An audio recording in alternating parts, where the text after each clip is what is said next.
Friends, स्वागत है आपका आपके अपने YouTube channel OCC by Vipul sir में। दोस्तों, आज हम लोग पढ़ेंगे बीएससी सेकेंड ईयर के इनऑर्गेनिक केमिस्ट्री के मोस्ट इंपोर्टेंट क्वेश्चन के पार्ट नंबर 12 में। पार्ट नंबर 11 तक हम लोग पढ़ चुके हैं और 11 के 11 पार्ट एकदम धुआंधार धमाकेदार टॉपिक्स हैं। अगर आप लोग नहीं पढ़े तो प्लीज़ जा करके पढ़ लीजिए। और आज एक और धमाकेदार टॉपिक के साथ एंट्री हो रही है जिसका नाम है ज्योमेट्रिकल आइसोमेरिज्म कंपाउंड्स। और कंपाउंड्स ज्योमेट्रिकल मतलब आइसोमेरिज्म को आज हम लोग पूरा डिस्कस करने वाले हैं। आइसोमेरिज्म क्या होता है, आइसोमेरिज्म के टाइप में से कुछ टाइप को पूछा जाता है। हालांकि आइसोमेरिज्म अपने आप में एक बहुत बड़ा टॉपिक है, याद रखिएगा। बहुत बहुत बहुत बड़ा टॉपिक है आइसोमेरिज्म। अगर पढ़ाया जाए तो कम से कम 8-10 वीडियो बनाए जा सकते हैं इस पे। लेकिन अब उतना बड़ा तो है तो क्या सभी जगह से क्वेश्चन आते हैं? बिल्कुल नहीं। उसमें से आप देखेंगे सिर्फ 3-4 आइसोमेरिज्म ऐसे हैं जहां से क्वेश्चंस आते हैं और वही आज हम यहाँ पे डिस्कस करने वाले हैं। उससे ज़्यादा कुछ भी डिस्कस नहीं करेंगे क्योंकि कोई मतलब नहीं है। अगर आपको ज़्यादा मन है पढ़ने का तो आप लोग जाकर के बुक्स वगैरह से पढ़ लीजिएगा, क्योंकि आज हम कॉन्सेप्ट तो बता ही देंगे। तो इसके बेसिस पे आप लोग जाकर के जो बचे हुए आइसोमेरिज्म है उसको जाकर के बहुत आराम से पढ़ सकते हैं। अपने से आप लोग समझ सकते हैं, समझ में आ जाएगा।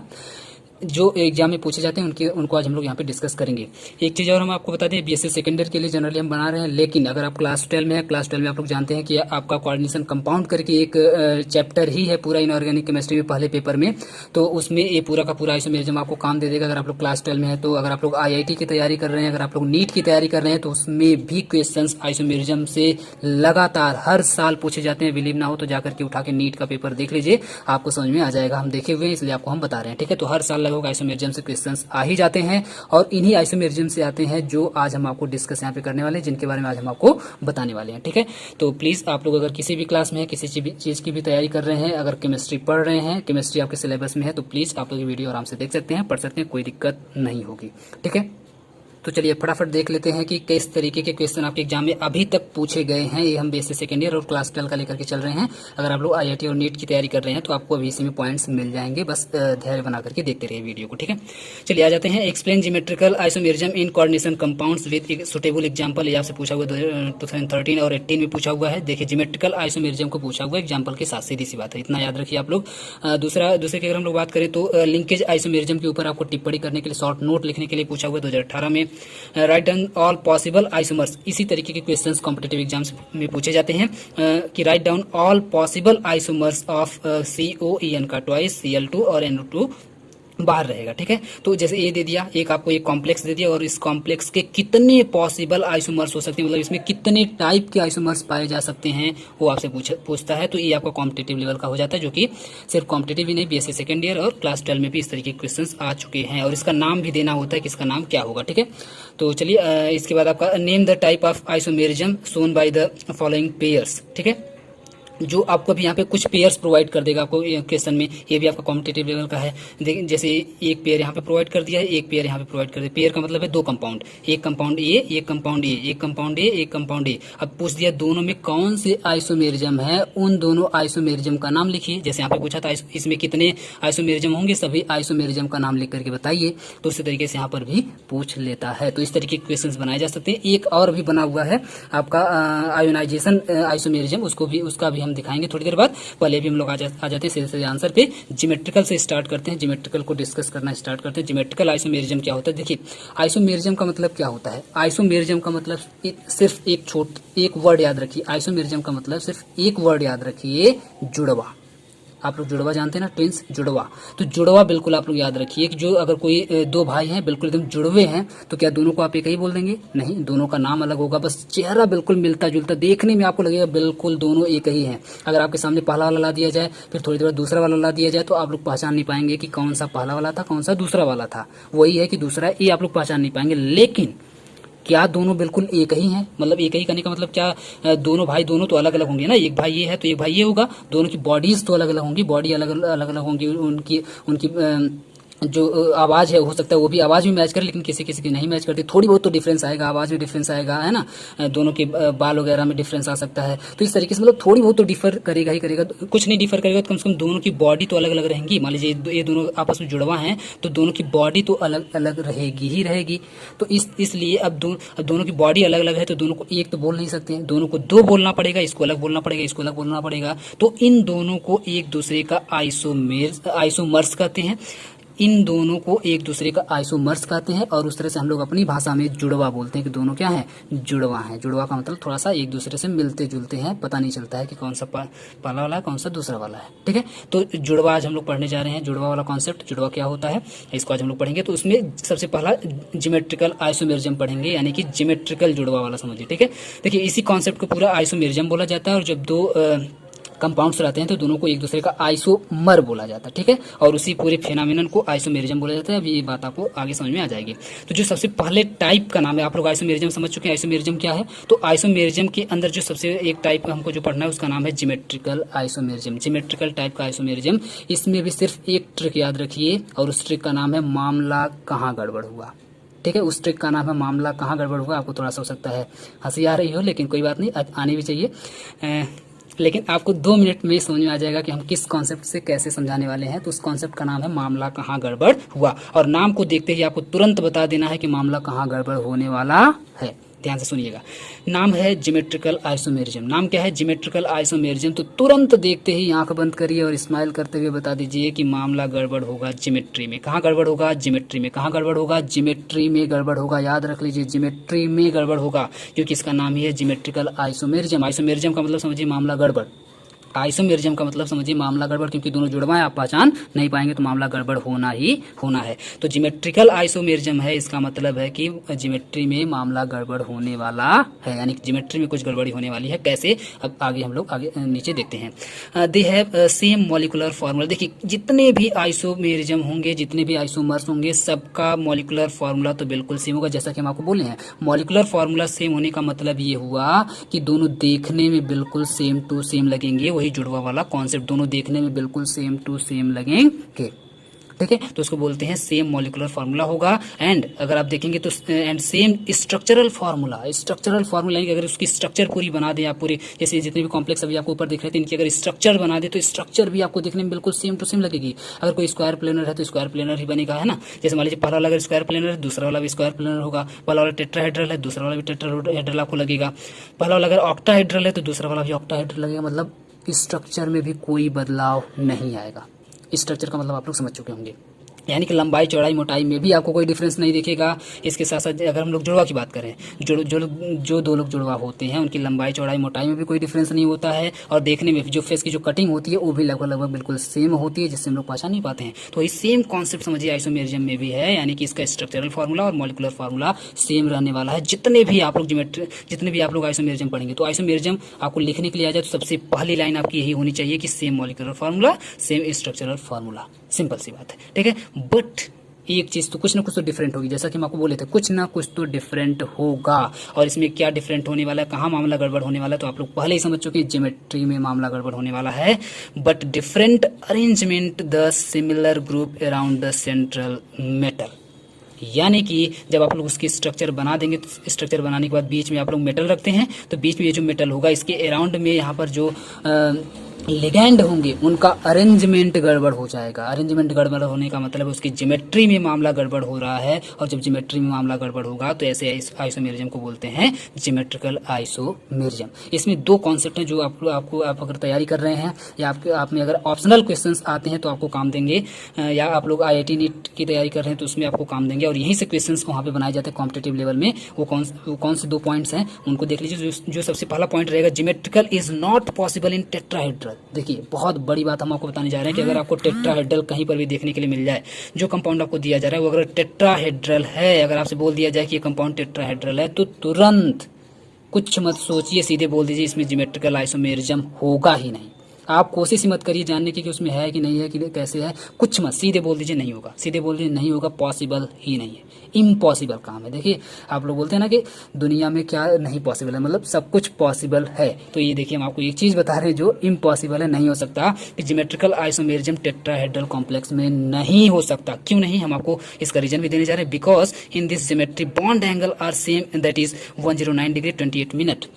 उसमें आप देखेंगे जो बॉन्ड एंगल होता है, दोनों में जो बॉन्ड एंगल होगा, जो दोनों जो जुड़वा होंगे, दोनों में जो बॉन्ड एंगल होगा 109 डिग्री 28 मिनट होगा, जिसकी वजह से hence all the possible structures are equivalent, जिसकी वजह से बिल्कुल सेम दोनों दिखेंगे, बिल्कुल सेम दिखेंगे, जिससे आपको पता ही नहीं चल पाएगा कि उसमें ज्योमेट्रिकल आइसोमेरिज्म है कि नहीं, मतलब सेम टू सेम वही का वही रह जाएगा। आप लोग कितना भी उसमें कोशिश ट्राई कर लेंगे, क्योंकि बॉन्ड एंगल उसका बिल्कुल सेम टू सेम है। बात को आप लोग समझ पाए होंगे। तो टेट्राहेड्रल में सीधे से याद रखिए ज्योमेट्रिकल आइसोमेरिज्म नहीं होता है। दूसरा पॉइंट इसमें हम आपको बताने जा रहे हैं, बहुत ही मजेदार एक ट्रिक है।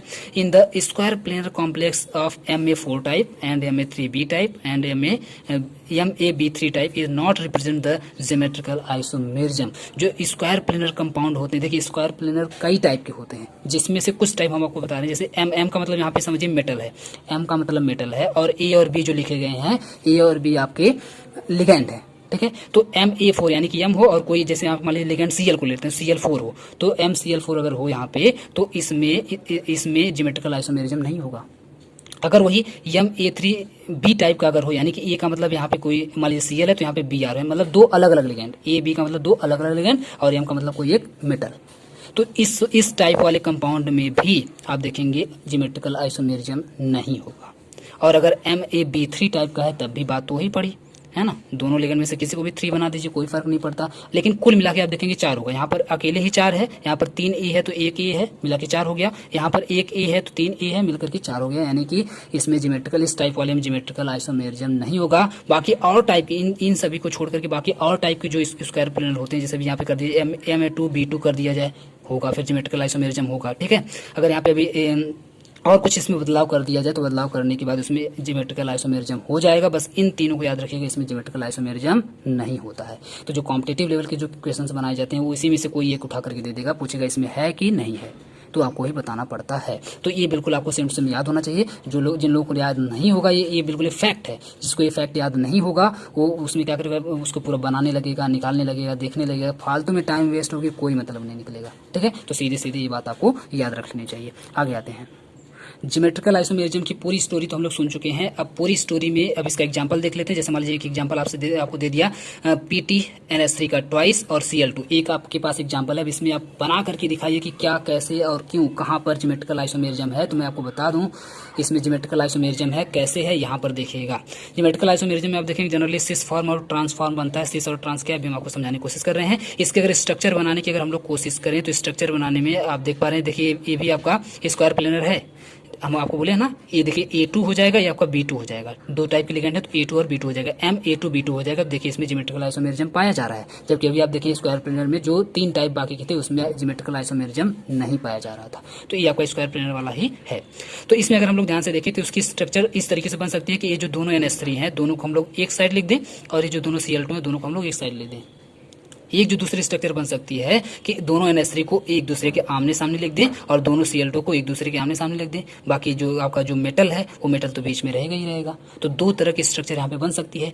तो जब इसको आप लोग सिस्टर समझिए, ये जो दोनों सिस्टर हैं, Cl दोनों समझिए सिस्टर हैं, ये दोनों सिस्टर हैं। तो जैसी बात है, जो रहे जैसे Cl है, तो Cl अपने ही तरह का खोजना चाहेगा, है ना, अपने ही तरह के लोगों के पास रहना चाहेगा। तो ये जो Cl है, समझिए अगर ये अपनी सिस्टर यानी Cl के ही साथ अगर रहती है, तो ये समझिए सिस फॉर्म है।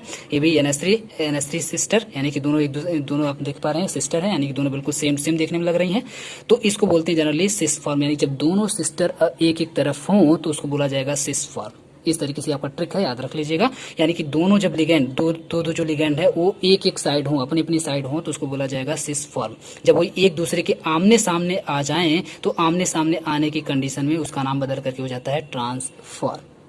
तो याद रखिएगा, जब दोनों सिस्टर जब एक साइड हों, ये दोनों सिस्टर एक साइड हों, तो इस केस में सिस फॉर्म होता है। इस केस में जब अपोजिट हो जाए, तो इस केस में ट्रांसफॉर्म हो जाता है। और जहां पर सिस और ट्रांस बनेगा, वहां पर ज्योमेट्रिकल आइसोमेरिज्म होगा। तो आप देख पा रहे अरेंजमेंट, देखिए ज्योमेट्री में हम बोले थे कि ज्योमेट्री में मामला गड़बड़ होगा, तो देखिए ज्योमेट्री में मामला गड़बड़ हो गया है। अब इस तरीके से बनाए कि इस तरीके से बनाए, है ना, ये ज्योमेट्री आपकी अलग हो जा रही है, ज्योमेट्री आपकी अलग। ज्योमेट्री में जो अरेंजमेंट, देखिए ज्योमेट्री तो बिल्कुल सेम है, लेकिन ज्योमेट्री के अंदर जो अरेंजमेंट है वो गड़बड़ हो जा रहा है। यहाँ पर दोनों एक साइड लिख दिया गया है, यहाँ पर दोनों अपोजिट लिख दिया गया है, मतलब अरेंजमेंट गड़बड़ हो गया है।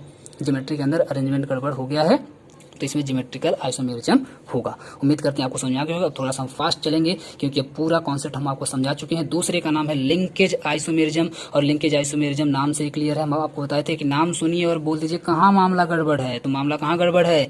लिंक में गड़बड़ होगा, लिंकेज में गड़बड़ होगा। किसके लिंकेज में गड़बड़ होगा? तो ऑब्वियस सी बात है, मेटल और लिगेंड के बीच में जो लिंकेज बनता है, जो बॉन्ड बनता है, उसमें मामला गड़बड़ होने वाला है। और जब उसमें मामला गड़बड़ होगा तो ऐसे आइसोमेरिज्म को, ऐसे मामला गड़बड़ को बोला जाएगा लिंकेज वाला मामला गड़बड़, यानी कि लिंकेज आइसोमेरिज्म बोला जाएगा। लिखेंगे कैसे? The compounds having same chemical formula, ये लाइन आपको रट लेनी है, सब में लिखना है, हम आपको पहले ही बता चुके हैं।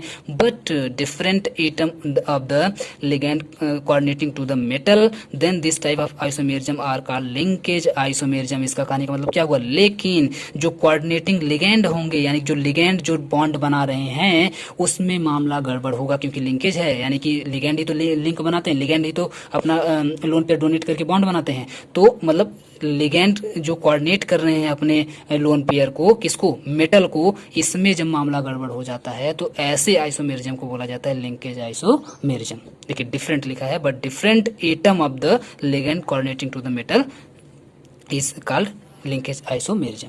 ठीक है, तो ये आपको याद रखना। कैसे? एग्जांपल के जरिए हम लोग समझने की कोशिश करते हैं। जैसे देखिए, 2 CONH3 का 5 NO2 के ऊपर 2 प्लस, CONH3 का 5 ONO के ऊपर 2 प्लस। क्या आपको इसमें कुछ डिफरेंस दिख रहा है? क्या आपको कुछ इसमें डिफरेंस दिख रहा है? बाकी इतनी बातें तो बिल्कुल आपको सेम टू सेम दिख रही हैं।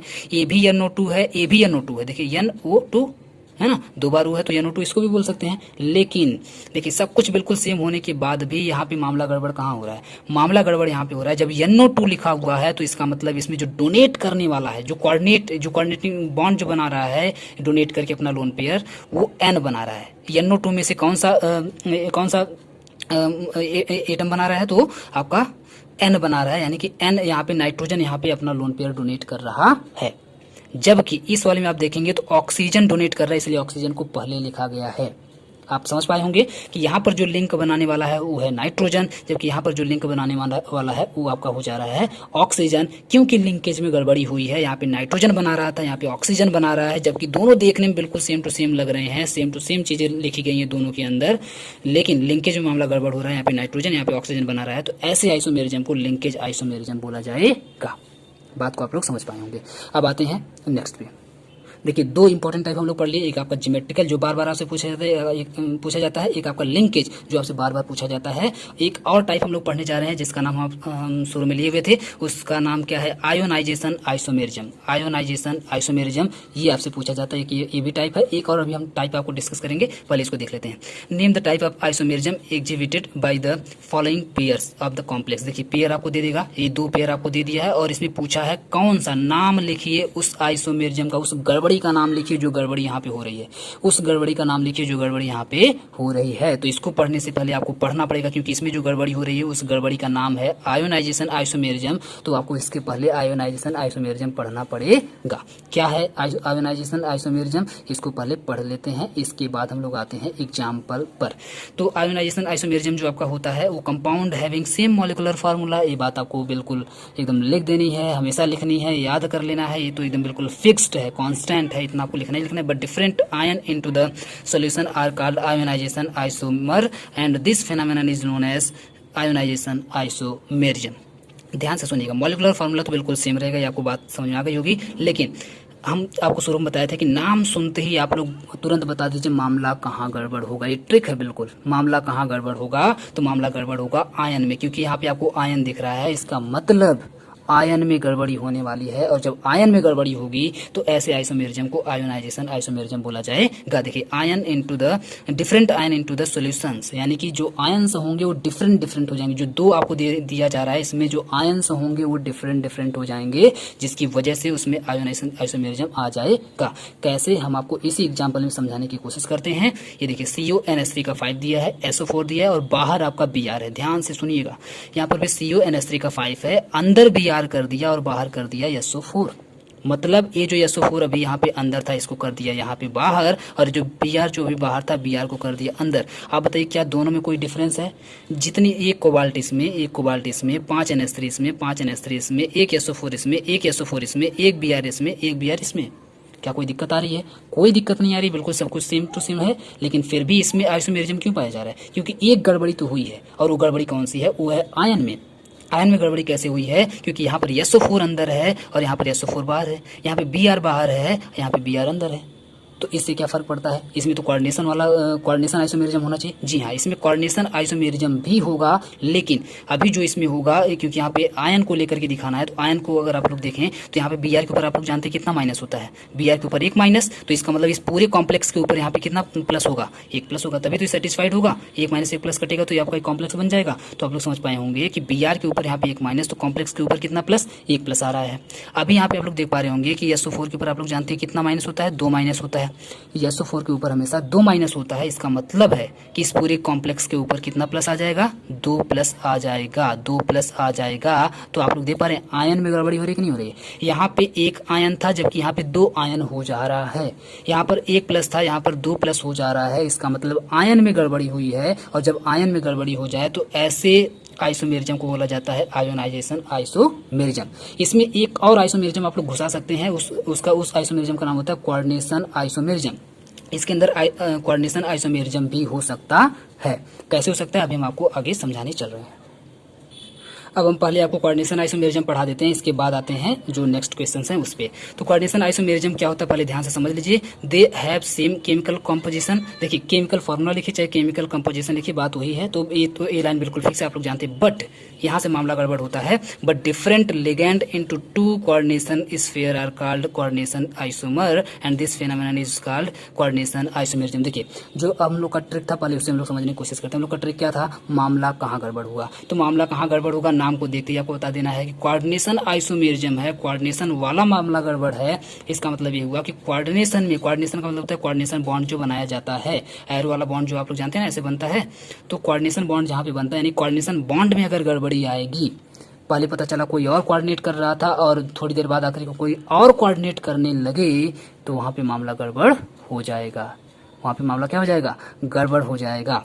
कैसे गड़बड़ होगा? यहाँ पे देखिए, ये देखिए, ये आप ध्यान समझिएगा। ये आपका है एग्जाम्पल। एक पेयर आपको ये दिया गया है, एक पेयर आपको ये दिया गया है, ठीक है। 2 पेयर है, दोनों में हम लोग समझ लेते हैं। देखिए अभी कोबाल्ट की शादी हुई थी NH3 से, अभी कोबाल्ट की शादी हुई थी NH3 से। यहाँ पे आप देख पा रहे हैं क्रोमियम की शादी हुई है CN से। यहाँ पर कोबाल्ट की शादी हुई है NH3 से, यहाँ पर क्रोमियम की शादी हुई है CN से। लेकिन देखिए यहाँ पे मामला गड़बड़ कहाँ हो रहा है। यहाँ पे आप लोग देख पा रहे हैं कि कोबाल्ट की शादी हुई है NH3 से, क्रोमियम की शादी हुई है CN से। लेकिन अब देखिए दोनों अपने वाइफ की स्वैपिंग कैसे कर रहे हैं, यानी कि ये अपनी वाइफ को यहाँ भेज दे रहा है, ये अपनी वाइफ को यहाँ भेज दे रहा है। कैसे हो रहा है ध्यान से देखिएगा। अगर ऐसा हो जाए, देखिए आप अब यहाँ पे देख पा रहे हैं कि कोबाल्ट NH3 से जुड़ा हुआ है, और थोड़ी देर बाद पता चल रहा है कि जो कोबाल्ट है वो देखिए CN से जुड़ गया, यानी कि इसकी जो वाइफ है भाग करके कहाँ गई? कोबाल्ट के पास। क्रोमियम की जो वाइफ है भाग करके अगर कोबाल्ट के पास आ गई, तो यहाँ पे आप देख पा रहे हैं कि CN से जुड़ गया और CN से इसकी शादी हो गई, यानी कि वाइफ अभी बदल जा रही है। ये कोबाल्ट तो बिल्कुल सेम है, वाइफ बदल जा रही है। एक बार NH3 से शादी है तो पता चल रहा है थोड़ी देर बाद इसको डाइवोर्स करके इससे शादी कर लिया। तो इन दोनों में देखिए, इन दोनों में देखिएगा, थोड़ा सा तिरछे लिखा गया है, ध्यान से समझिएगा। इन दोनों में अगर आप लोग देखेंगे तो इन दोनों में कौन सा आइसोमेरिज्म है, तो आप बोलेंगे कोऑर्डिनेशन आइसोमेरिज्म है। और इन दोनों में अगर देखा जाए तो इन दोनों में आप देख पा रहे हैं कि ये जो क्रोमियम के पास से अभी शादी हुई थी CN की, और थोड़ी देर बाद पता चल रहा है कि NH3 से हो जा रही है, NH3 इसके पास आ जा रही है। मतलब वाइफ की बिल्कुल स्वैपिंग अगर हो जाए यहाँ पर, तो उसको बोलते हैं कोऑर्डिनेशन आइसोमेरिज्म। यानी कि यहाँ पे अभी कौन कोऑर्डिनेट कर रहा था? CN कोऑर्डिनेट कर रहा था, और थोड़ी देर बाद पता चल रहा है कि NH3 कोऑर्डिनेट करने लग जा रहा है, यानी कि लिगेंड ही बदल जा रहा है, वाइफ ही बदल जा रही है। तो इस केस में जो आइसोमेरिज्म होगा, इस केस में जो गड़बड़ी होगी, आप लोग समझ सकते हैं कितनी भयंकर गड़बड़ी हो रही है, वाइफ ही बदल जा रही है। तो मतलब यहाँ पे क्या, कौन सा आइसोमेरिज्म हो जाएगा, कौन सी गड़बड़ी हो जाएगी? उस गड़बड़ी का नाम क्या होगा? कोऑर्डिनेशन गड़बड़ी या कोऑर्डिनेशन आइसोमेरिज्म। उम्मीद करते हैं ये बात आपको समझ आ गई होगी। अब आते हैं अपने एग्जांपल पर। ये देखिए जो आपसे एग्जांपल देकर के पूछा हुआ था, ये आपको एक एग्जांपल दिया था, इसमें पूछा था कितने पॉसिबल आइसोमर हो सकते हैं, तो आप पहचानिए कौन कौन से हो सकते हैं। तो सबसे पहला तो इसमें आयोनाइजेशन आइसोमेरिज्म हो सकता है। कैसे? आप लोग देख पा रहे हैं कि अभी Cl2 अंदर है, NO2 बाहर है। अगर हम लोग ऐसा कर दें कि Cl2 को बाहर कर दें और NO2 को अंदर कर दें, Cl2 को अगर बाहर कर दें, NO2 को अगर हम लोग अंदर कर दें, तो क्या हो जाएगा? आप देख पा रहे हैं यहाँ पे कि NO2 के ऊपर होता है 2 माइनस, NO2 के ऊपर होता है 2 माइनस, और 2 माइनस का मतलब है कि इस पूरे कॉम्प्लेक्स के ऊपर आ जाएगा आपका 2 प्लस। ठीक है, देखिए इसी चीज को मैं यहाँ पे तोड़े हुए हैं, तो इसके ऊपर 2 प्लस आ जाएगा, इसके ऊपर 2 माइनस आ जाएगा। लेकिन अगर Cl2 को अगर आप लोग बाहर करते हैं, तो आप देख पा रहे हैं कि यहाँ पे Cl2 जब बाहर होगा तो मामला हो जाएगा गड़बड़, क्योंकि Cl के ऊपर 1 माइनस होता है तो कॉम्प्लेक्स के ऊपर भी एक प्लस आ जाएगा। लेकिन आपको ध्यान देना है यहाँ पे अगर आप दोनों Cl2 को अगर आप लोग बाहर निकाल देते हैं तो इस केस में 2 Cl2 के ऊपर तो फिर से 2 माइनस आ जाएगा, इसके ऊपर 2 प्लस आ जाएगा, तब कोई डिफरेंस नहीं आएगा। लेकिन आपको सिर्फ अगर एक ही Cl अगर इसमें से बाहर निकालते हैं और पूरे NO2 को अंदर कर देते हैं तो इस केस में आप देख पा रहे हैं कि एक प्लस और एक माइनस हो जाएगा। इसका मतलब है इसमें आयोनाइजेशन आइसोमेरिज्म हो जाएगा। दूसरा इसमें कौन सा आइसोमेरिज्म होगा, तो दूसरा होगा कोऑर्डिनेशन आइसोमेरिज्म, यानी कि कोऑर्डिनेशन में गड़बड़ी होगी, जैसा कि अभी हम आपको बताए हैं। देखिए सब कुछ बिल्कुल सेम टू सेम यहाँ पे लिखा है, देखिए सब कुछ बिल्कुल सेम टू सेम यहाँ पे लिखा है। जबकि अभी Cl2 अंदर चला जा रहा है और NO2 बाहर आ जा रहा है। देखिए Cl2 अंदर NO2 बाहर, Cl2 अंदर NO2 बाहर, यहाँ पे NO2 अंदर Cl2 बाहर, मतलब अब देखिए कोऑर्डिनेशन में गड़बड़ी हो रही है यहाँ पे। अभी यहाँ पे NO2 में नाइट्रोजन यहाँ पे कोऑर्डिनेट कर रहा था, अभी यहाँ पे आप देख पा रहे हैं कि Cl2 कोऑर्डिनेट करने लग जा रहा है, नाइट्रोजन बाहर हो जा रहा है। तो अभी देख पा रहे हैं आप लोग कि कोऑर्डिनेशन में गड़बड़ी हो रही है। और जब कोऑर्डिनेशन में गड़बड़ी होती है यानी कि कभी कोई और लिगैंड यहाँ पे कोऑर्डिनेट करे और थोड़ी देर बाद कोई और लिगैंड आकर के कोऑर्डिनेट करने लगे कोबाल्ट को, तो इस केस में वहाँ पर कोऑर्डिनेशन आइसोमेरिज्म हो जाता है। तो देख पा रहे हैं आप लोग कि एक ही कॉम्प्लेक्स में कई ढेर सारे आइसोमेरिज्म हो सकते हैं। एक तीसरा आइसोमेरिज्म भी इसमें पॉसिबल है, और कौन सा है, लिंकेज आइसोमेरिज्म, यानी कि जब लिंक में गड़बड़ी हो जाए। लिंक में गड़बड़ी कैसे होगी, देख रहे हैं आप लोग कि NO2 यहाँ पे अंदर है, तो NO2 में अगर ऑक्सीजन, देखिए NO2 को ही हम लोग ONO भी लिख सकते हैं। तो ONO लिखने का मतलब होता है कि ऑक्सीजन अपना लोन पेयर डोनेट करने लग जा रहा है, यानी कि ऑक्सीजन लिंक बनाने लग जा रहा है। और यहाँ पे आप देख पा रहे हैं कि नाइट्रोजन लिंक बना रहा है। जब NO2 लिखा हुआ है मतलब नाइट्रोजन यहाँ पे कोऑर्डिनेट कर रहा है, और जब ONO लिख दिया जाता है मतलब ऑक्सीजन इसमें से कोऑर्डिनेट कर रहा है। तो यहाँ पर कोऑर्डिनेट करने वाला ऑक्सीजन, यहाँ पर कोऑर्डिनेट करने वाला नाइट्रोजन हो जा रहा है। इसका मतलब ये हुआ कि लिंक में गड़बड़ी आ रही है, यहाँ पे ऑक्सीजन लिंक बना रहा है, यहाँ पे नाइट्रोजन लिंक बना रहा है। तो ऐसे आइसोमेरिज्म को बोला जाता है लिंकेज आइसोमेरिज्म। ठीक है, अभी हम लोग पीछे पढ़े हैं, आपको याद होगा। एक और जो आपसे एग्जांपल पूछा हुआ था, 2 पेयर देकर के बोला था कि इसमें कौन सा होगा। जैसे ये दोनों पेयर अगर आपको दे दिए जाएं और पूछे जाएं कि इसमें कौन सा आइसोमेरिज्म होगा, तो अभी जस्ट ही तो हम आपको बताए हैं। यहाँ पे कोबाल्ट EN का थ्राइस है, यहाँ पे CrC2O4 का थ्राइस है। तो इन दोनों में क्या है, इन दोनों में देखिए यहाँ पे लिगैंड भी बदल जाए तो कोई ज्यादा मतलब नहीं है, बात वही रहेगी। यहाँ पे आपको लिगैंड पे सॉरी मेटल अगर बदल जाए तो उससे कोई ज्यादा फर्क नहीं पड़ेगा, आपको लिगैंड पे फोकस करना होता है। लिगैंड से ही पूरा आइसोमेरिज्म बनता है। ठीक है, तो यहाँ पे लिगैंड EN, यहाँ पे EN जो है एक आपका लिगैंड है, EN यहाँ पे डोनेट कर रहा है कोबाल्ट को। जबकि आप यहाँ पे देख पा रहे हैं कि मेटल, इसी मेटल को कौन डोनेट कर रहा है, C2O4 का थ्राइस डोनेट कर रहा है, और यहाँ पर EN डोनेट कर रहा है मेटल को, और यहाँ पर C2O4 डोनेट कर रहा है मेटल को। इसका मतलब क्या हुआ, यहाँ पर दूसरा लिगैंड है, यहाँ पर दूसरा लिगैंड है। जब लिगैंड यहाँ पर कोऑर्डिनेट करने वाली बदल जाए तो उसको बोला जाता है कोऑर्डिनेशन आइसोमेरिज्म। वहाँ पर कौन सी गड़बड़ी होगी, कोऑर्डिनेशन वाली गड़बड़ी होगी, इसका मतलब कोऑर्डिनेशन आइसोमेरिज्म होगा। एक लास्ट जो आपका है COEN का ट्वाइस C2O4, CrEN और C2O4 का ट्वाइस। अब ध्यान से इसमें देखिएगा, इसमें लिंकेज आइसोमेरिज्म में कैसे है, ध्यान समझिएगा। लिंक में गड़बड़ी हो रही है, कैसे गड़बड़ी हो रही है, यहाँ पर आप देख पा रहे हैं कि 2 EN लिंक बना रहे हैं, जबकि यहाँ पे सिर्फ एक EN है। यहाँ पर एक C2O4 लिंक बना रहा था, जबकि यहाँ पे 2 C2O4 लिंक बना रहा है।